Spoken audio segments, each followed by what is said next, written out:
In today's video, I'm going to show you how to fix Facebook Messenger video call or audio call.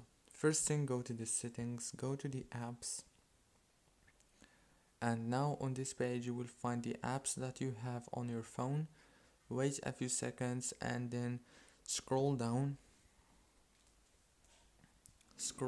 until you find the Messenger app like this. Where is it? Click on Messenger, click on force stop, go to the permissions, enable all the permissions, and then go to the data usage. Make sure also to enable everything. Click on notifications, make sure to enable the calls notifications, and then click on power usage details. Click on force stop down here, and last thing you want to do is go to the Play Store or the App Store if you have iPhone, search for Messenger and update it.